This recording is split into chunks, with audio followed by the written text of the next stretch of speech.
Hello, everybody. Welcome to Spirit Coffee Talk. My name is Lisa Richmond. I'm here with my besties, Ginette and Elyse.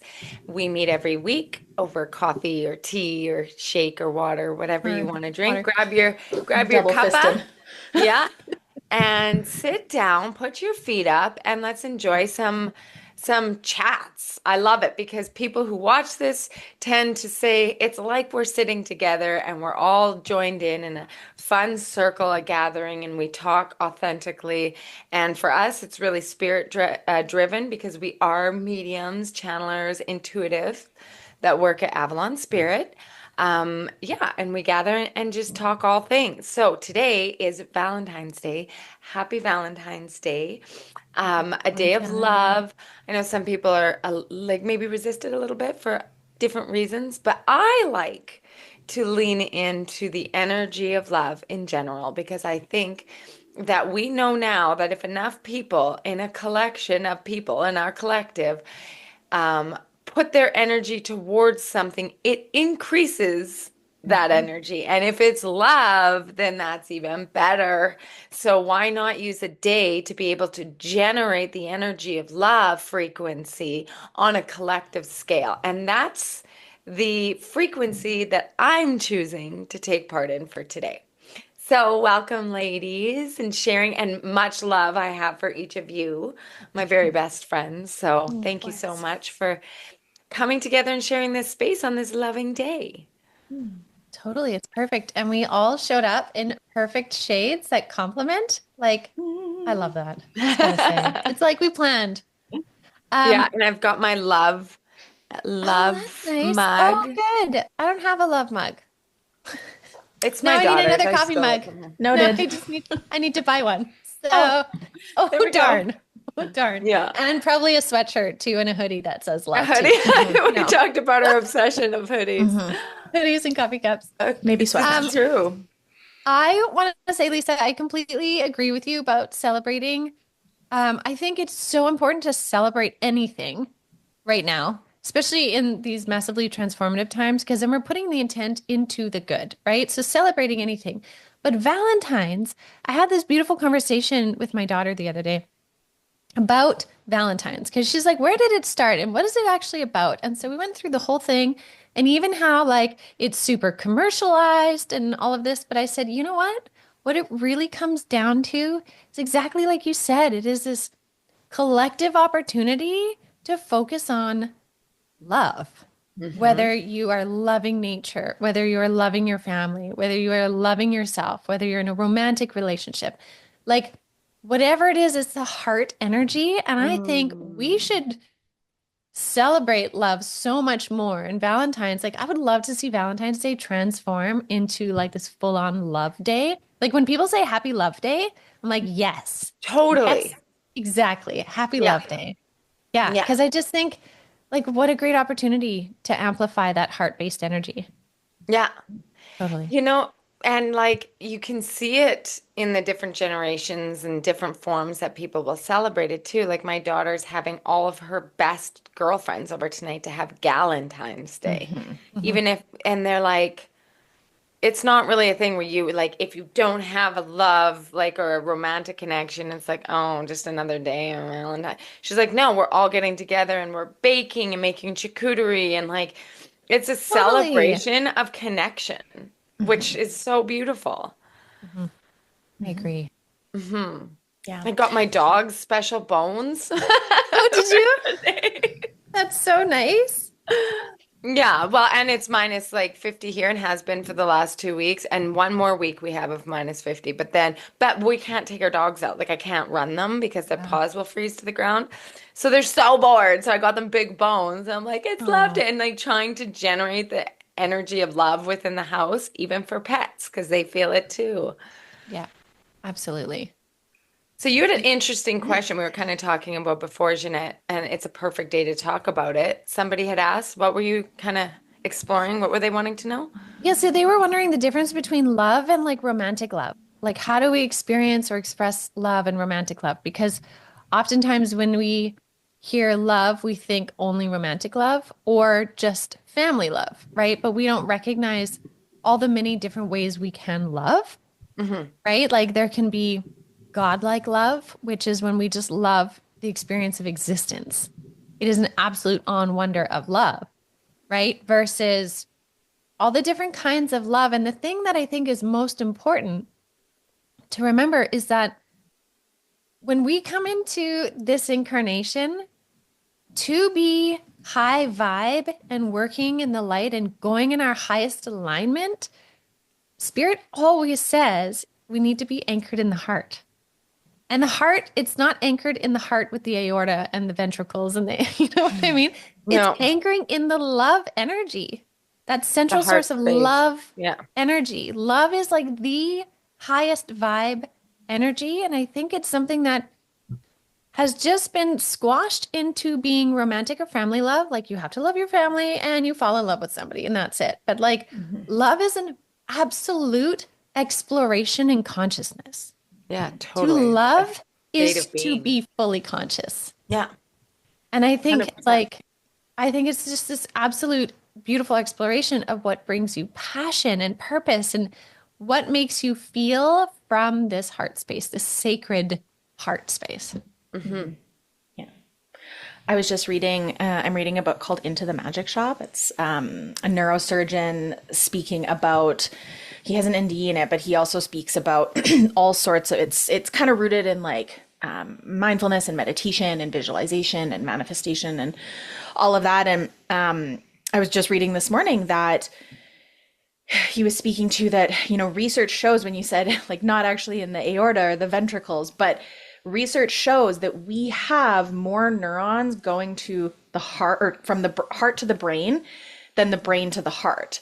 So like it is also wired into our physiology that our heart dictates more brain process than our brain actually dictates for Yeah, heart, which I just think is really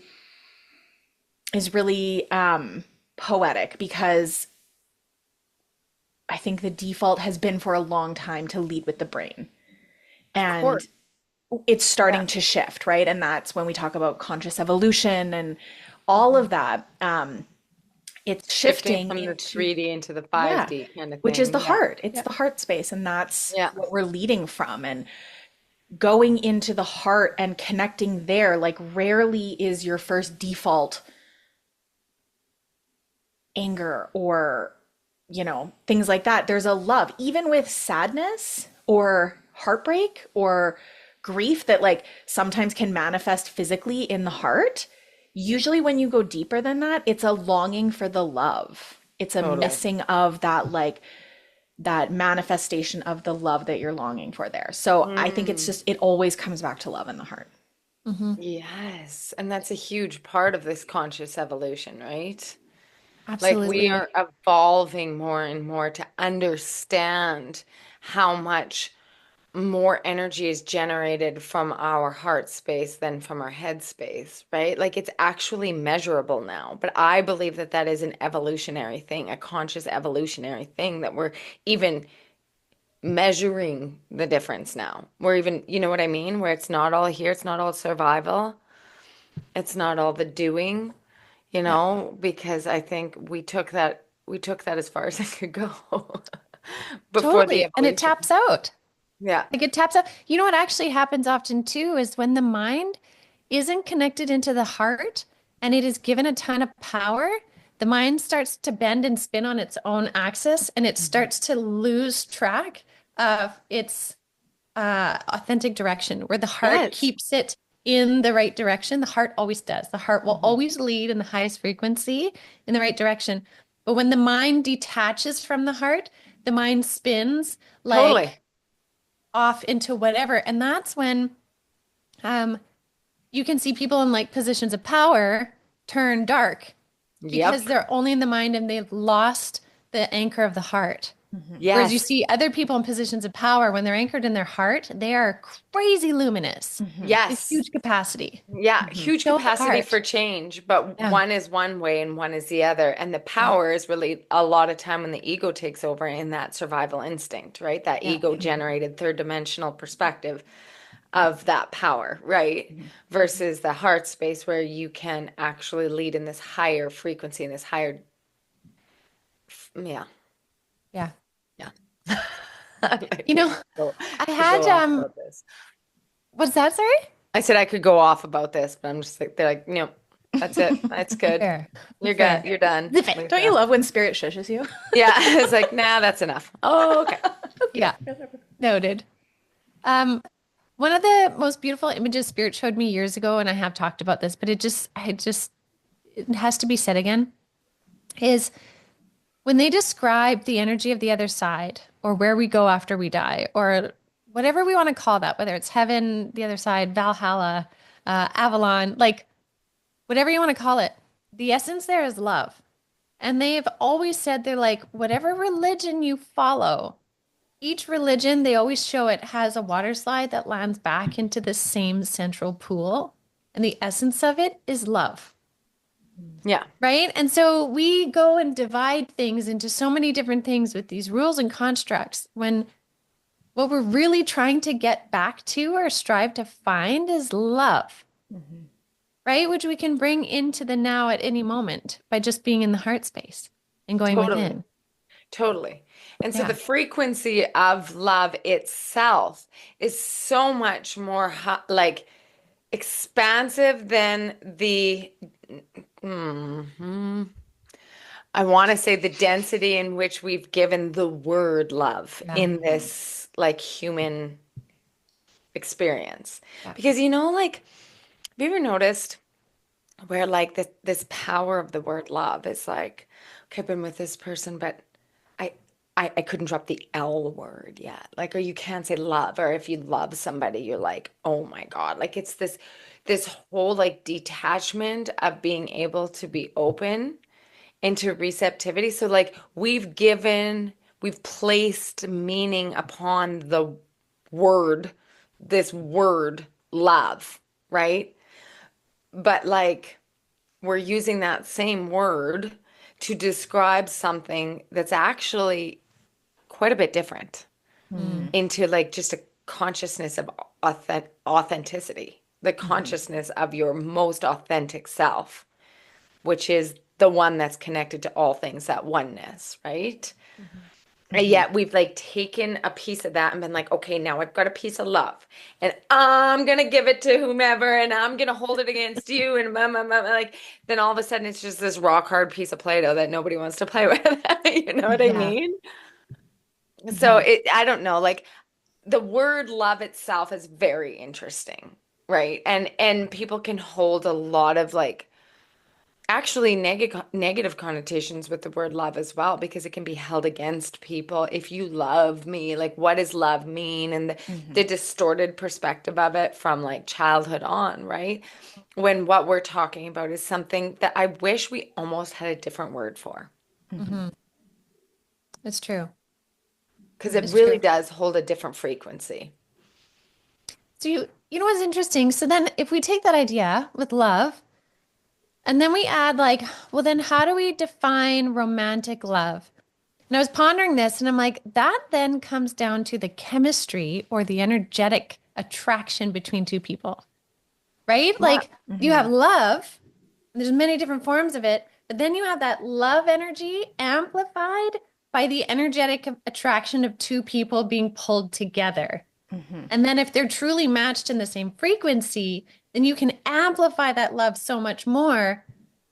But it's like somewhat separate from the love because I think like the love is always It there, is. Yes, I right? agree. Because Yeah. you can be attracted, your energetic frequencies can be like incredibly attracted, and you can then label that as love. But there's many different reasons why energetic frequencies can be greatly attracted to each other because like attracts like. Mhm. Right. And so like we go into the like energetics of it and then that makes sense. And then you go kind of in a different tangent and it's like, okay, well, let's look at our soul's contracts because that has something to do with the energetic match and how we come together too. And what you project back to me and what I'm willing to be open to receive in order to, build upon that. So, and I mean, you can take that in so many different directions.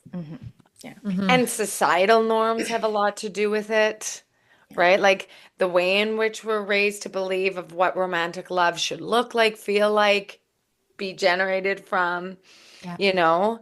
And I also, this is another kind of interesting thing is that I think our younger generations are kind of turning the page on that a little bit. Not that they're saying there's no such thing as romantic love, but it's not so scripted. For romantic love to exist, it must have A, B, C, D. I really think that we're evolving out of that consciousness as well to allow for more expansion on love frequency to permeate into the different levels of connection, Yeah. right? That Yeah. without trying to become overly complex, but it kind of is, right? Yeah. I It's agree. all words that we've assigned a meaning to, where love the essence of it is very difficult to measure in that capacity and assign meaning based on these rules, right? It's like two different things, same word. Yeah. What is that called? Synonym? Two different Uh, meanings. on an not synonym. It's a Synonym is the Oh, opposite. homonym. Where there's the same word has two different meanings. I'm gonna Homonym. Google this. I Like still get pair and confused between pair noun and there and and there. please hold. Homonym. I think it's a homonym. You're probably right. And Google says homonym for the win. Ah, nicely Yay! Good done. job. Synonym is same meaning, two different words. Yeah. Yeah. Yeah. Yeah. Um, one thing that was coming up, Lisa, when you were talking about the the the attraction piece around it, I think that we can and just the way that our brain has labeled it, I think a lot of us have been there where we look back and we're like, I said I love you to my grade 10 boyfriend. And you're like, no, that's cute. And then as you grow and experience deeper kinds of love, you experience love deeper. And then you're like, oh, I meant it then, but like now I extra mean it now. And the resonance of it for you changes. And I think that part of that is just like growth and human evolution. But I think it's also that as we get older, ideally, maybe as we grow consciously, we start to connect to the actual true frequency of love. But Mm. even if that's not what we're doing, and it's still just like new levels of or new ways in which we define it based on attraction or the frequency or karmic connections or whatever, it's still different from that true frequency of love because you can, like, I know for me, there's people that I told them I loved them, specifically in a relationship, and then I look back and I'm like, oh, like, What was oh, that? what was that? And like, even the way that they look changes to me when I'm separate of them, or 100%. I'm like, that feels like a completely different reality. Like, how did I like connect with them in a love way? How could I describe it as that? And maybe it was like a really unhealthy relationship is one that's coming to mind where it was like that was really harmful and there was a lot of pain in that relationship. and Yeah. and then I'm like, my brain goes, but was that love? And I think that that's the point, right? Is it's like it's the word versus the frequency. Whereas when you are in relationship where you maybe have romantic love, but you also have frequency love, or you have friendships where it's frequency love, Mhm. like Totally. that is that soulmate love, right? It's that I recognize you and Yeah. I feel that connection to you and I love you unconditionally. We feel that with kids, we feel that with pets, we feel that with things that there's no requirements around Yeah. the love that you feel for them. Whereas I think romantic love, and I will also say friendships too, because I think that friendship love and friendship breakups don't get enough attention on how painful they can be. That when you lose, whether it's friendship, familial, relationship, romantic love, especially when it is also rooted in that frequency of love, it is so heartbreaking. Hmm. And there is so much grief around that. And I remember somebody told me that grief is just love with no place to go. And it's like all of that frequency love that you're feeling in your heart is just like, trapped there and wanting to go to this place that it used to be able to connect to. And maybe it can't anymore for whatever reason that is, but it's still all rooted in love. So, Mhm. yeah, it's like, are we, and I think that's why often, I don't know, often, but you'll hear like, I felt the love for the person, but I didn't want to say the word, right? Mm. There's like a different connotation sometimes in our mind that it's like we're putting something extra onto that word when really that love already existed a Yeah. long time ago or from Yeah. the beginning, And there's the right? vulnerability in it. I feel like that Hmm. Yeah. vulnerability of like rejection or whatever. Because Hmm. when you talk about this true essence of love, like, don't you think such a great representation of it is in children? Like, I think of Oh my my first God. love and I'm like, shit, that was probably one of the most truest love because that was before I've ever been hurt, before I Totally. ever like built up any guards around my heart. And like, so you could look back at my 13-year-old self when I had my first boyfriend, which is crazy. And we dated for like 2 years, which is Same. crazy. But anyway, I I loved was him. late to the table. Yeah. No, I loved boys from the second I was born, man. Oh, anyway. So I loved him so dearly. Like I loved him with no boundaries, right? There was no built up hurt and learned hurt around it. So that was my like so when I look back on that and someone talks about their first like true love, I'm like, hell yeah, I Mm. bet. Because Mhm. that is like it's like just this like vulnerable, open-hearted love, like full send. Like Hmm. my Mhm. heart is like bursting right now, you know? And same with kids.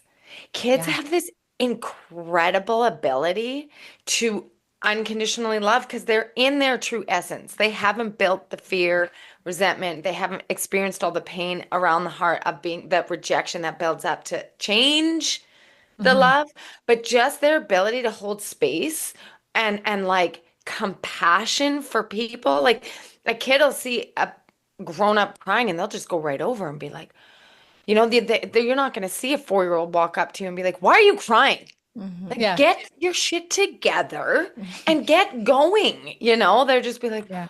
and they'll touch you and they'll look in your eyes and they'll just like permeate love because they're still in their most authentic essence of what we were talking about of that like love pool where it all Hmm. meets in, right? They're still fresh from that side Hmm. and emulate that from I think that's what you can hold as the truest form of our authentic version is Yeah. the love essence, right? Hmm. You know what taught me so far the most about love was the unexpected things. And so what I mean by that is like growing up, I expected I would get married. I figured I would. I figured I would meet somebody and get married, and I did.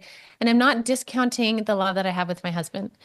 And but I expected it and it sort of followed that list you were talking about. So like it was like, yep, yep, okay, Hmm. good, we're doing it and I get it and I'm in love with you. And like so it was kind of known and there was beauty in that too, right? And then same with having a cat, and I'm gonna get to my point. I grew up having cats, so I have Kuma and I've had her for like 600 years because she's just still Woman here. just keeps going and She going. just keeps going. I know. So like I love her and we've always had cats. But what surprised me and taught me so much more about love was having kids, first of all, because I never grew up. I knew I would probably become a mom, but I never grew up being a girl that played with dolls and mothered dolls. I never mothered people. I did not have the mothering gene in people or in myself for people. And I remember when I was pregnant with Easton, who's my first, I was like, I hope I'm going to be good at this because like I'm not motherly. And even one of my friends was like, you sure you want to do this? Because, and I was like, I think it'll work out. But the thing is like having him and having Bree, I remember when they were tiny babies, I was like, okay, now I'm a mom. I absolutely love them because how can you not when they're tiny, fresh babies? But I also was like, I don't know you yet. And there was this like weird disconnect, although I was very connected to them, but I fell in love with my kids as they've grown up so much. Hmm. And I mean, they're still in elementary school, but the amount of love that I feel for them has blown my mind to what love can be That's because I really didn't cool. expect it. And it Mm. doesn't mean I didn't want it or I wasn't like there was it just like they're the ones that have taught me about this absolute mind-blowing kind of love. And I can say the same for Maddie, my dog. I didn't grow up thinking I would have a dog. We never had dogs. I didn't Mhm. expect to get a dog until Maddie was like, "Hey, I'm coming in as a dog." And I was like, "I don't know how to take care of dogs." But the amount of love I have felt for her, watching her grow, has again blown my mind as what love can be. It's so Mhm. much more than what I assumed it was in the marriage and the relationship, which was an expectation, but not a bad one. But like, I cannot find the words to describe love for children and pets in my Mhm. experience because it Mhm. is more than I ever expected. And so, That's very interesting, Jeanette. That is a Yeah. yeah. very interesting thing. That I Yeah. love how vulnerable and open you are about that. That's really Mhm. cool. Yeah. Mhm. Like I was trying to explain it to Bree the other day. I'm like, you don't know how much I love you. I'm like, I love you like madness.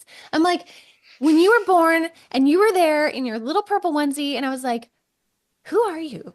Mhm. Like, I wonder who you are. Who are you going to be? And then, within just, I remember in that first year, it was so transformative to Hmm. create these bonds with this human. And I think, what, she's only 11. 11 years I've spent with her, and I am blown open by what love Mhm. is. And then that's only 11 years with a human. Mhm. Wow. Yeah. Yeah, I don't know. I don't know Yeah. how to explain it beyond that. Love that. Yeah. Yeah, I mean I don't have kids. And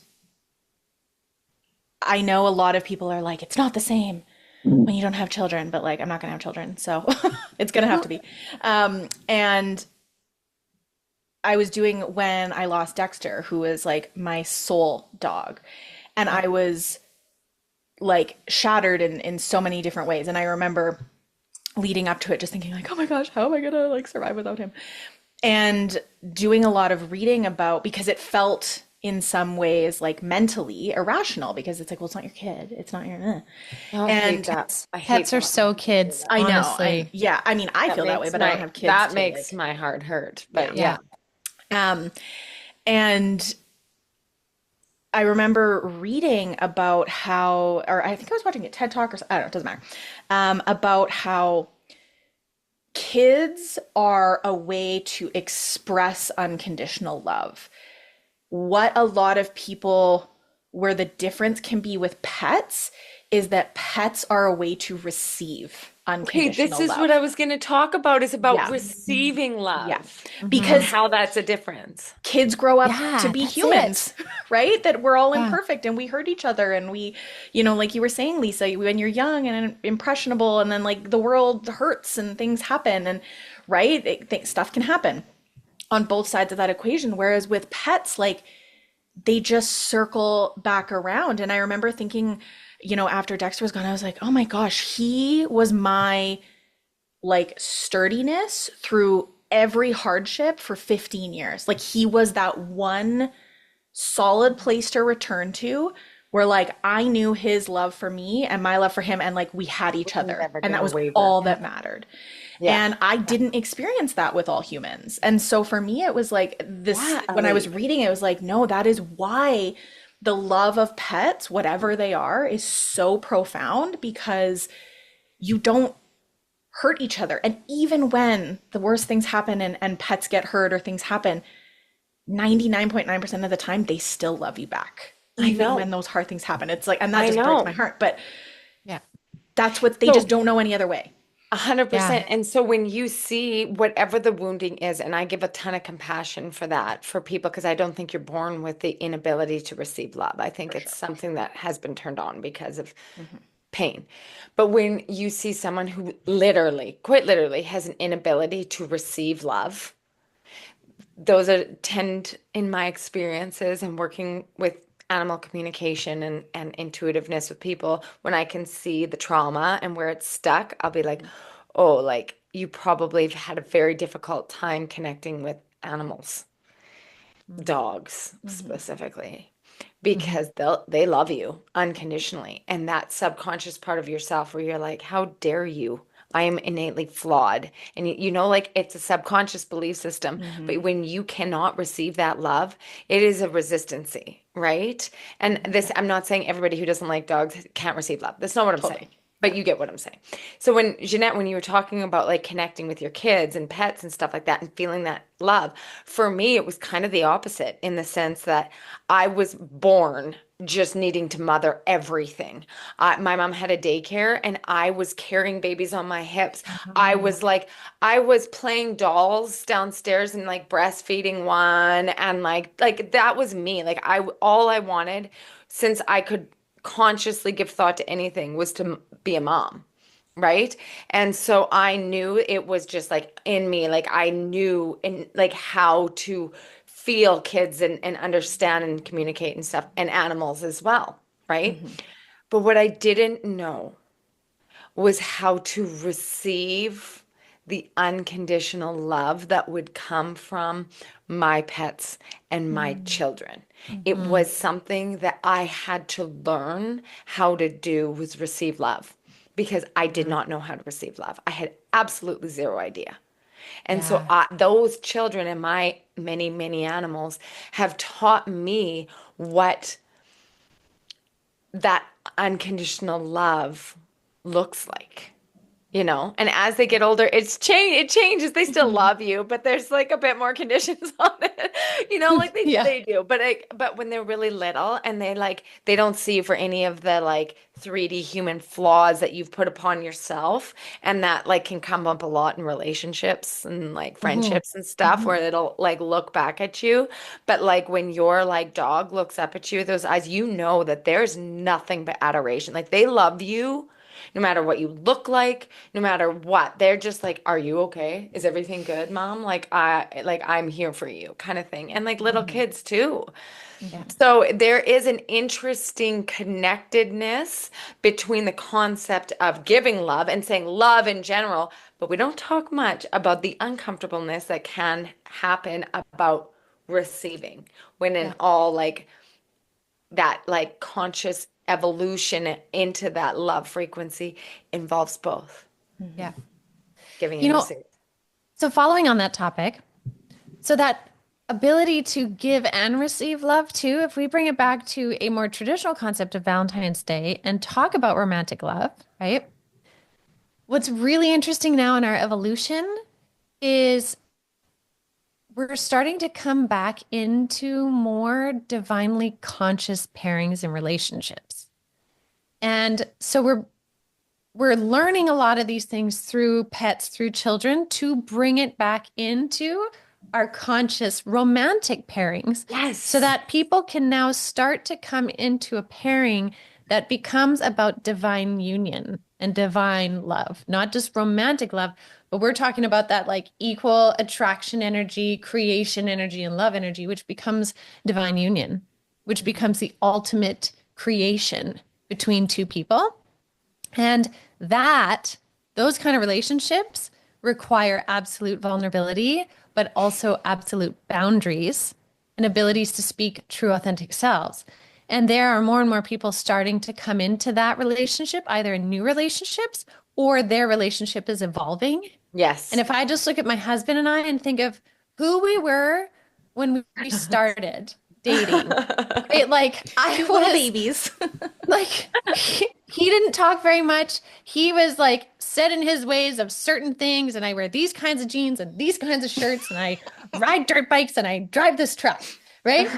And I was like, yeah, I'm totally this like dirt bike riding, country singing girl, and da, da, da. And then our worlds exploded open, and I'm like, I'm also a medium, by the way, and you know what I mean? So we've had this like huge like of our journey together to be coming into a position where we're connecting more and more in consciousness now. I And so I'm love saying that, that because T. I don't I I don't think everybody needs to be in a new relationship. Like what I'm getting at is it's Mm-hmm. not whoever you're with now, it's not going to work. Mm-hmm. Right? If it's not working right now, it's not going to work. It's not that. There's an evolution happening into also our divine union Yes. partnerships. Mm-hmm. Yes. And that might be a new partnership, but it could also be an evolution between the two of you stepping into divine union because of how both of you are opening up to Yes. love. And for Yes. me, the greatest opening to love has been through having kids and being a mom, even though that's also crazy in itself, right? So Mhm. I just think there's so much evolution happening in the concept of love in all of the ways that, like you said, Lisa, in the beginning, we really need to look at how we view what love is in the first place. So, what Hmm. that word actually means for us. And that Hmm. might be taking how we see that word and expanding our view to this now, Mhm. because it's so much more. I love that. They're just Amazing. they're just saying too on that note, Jeanette, that if you are finding yourself, whether it's your relationships evolving or you're, stepping into new partnership with that energy, that the connection to love, because inherently when we find ourselves in those types of relationships, there is so much healing that Yes. happens and has to happen. And, when I think of, my partnership, we have been through what feels like firestorm after firestorm, like not even to our own fault, just like things happening around us and like constantly. And without that connection or constantly reorienting ourselves towards that frequency, I don't think you make it through it because it's the grounding force for us as human beings, right? To return to that love frequency, and it becomes really hard to navigate the healing without that frequency of love grounding it. It becomes very, and I think that's where you were speaking about boundaries, we can see some of those relationships become really toxic, right? Because we're not actually oriented and rooted in that frequency of love. It becomes chaotic, it becomes intense, it becomes da da da da, and boundaries start to fall away and yada da. So reorienting to that true love frequency is what allows us to then move through the evolution of healing and growth in relationships in a Totally. healthy, supportive way. Doesn't mean it's Mhm.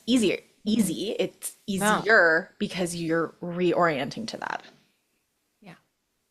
Beautiful. Totally. Because, like we said, like attracts like, right? Yeah. Like frequency attracts to frequency. And that can be in many different ways. It can be like issue-based relationships. What brought you together is similar vibrations of where you both were when you met. And hey, if we've been in a long-term relationships, chances are your frequency is a bit different than what it was. And so the most important thing is like if you want to take part in divine union, you got to be the most authentic version of self. You can't put all your energy into making sure that their frequency is certain.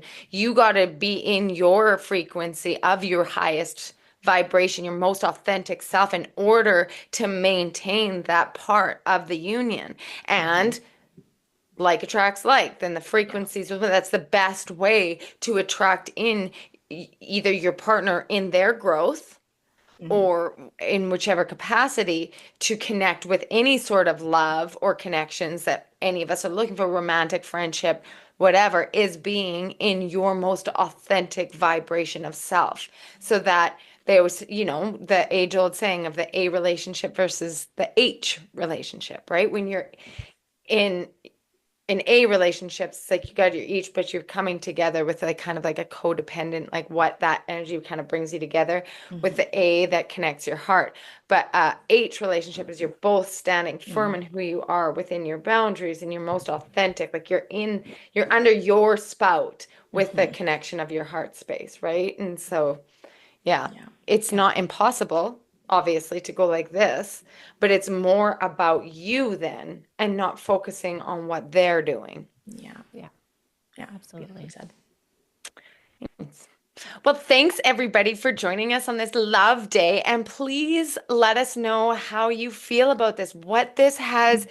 generated within you, anything that really stood out to you, or experiences that you've had in, your conscious awareness of what love is. And Ooh, oh, Elise, I love nice. that. That's I actually cute. didn't even mean to do that. I just thought it was going to be like one little heart and then all popped Oh, up. I'm like, oh, That's there it is. cute. I Oh, love we'll it. leave it with that. Awesome. Okay, thanks everybody for tuning in. We really appreciate it. You can find all of us at avalon.com, where you can look at all the different experiences that you can have over there. So thanks again, and we will see you all next week. And we hope that you have a wonderful love day and love weekend.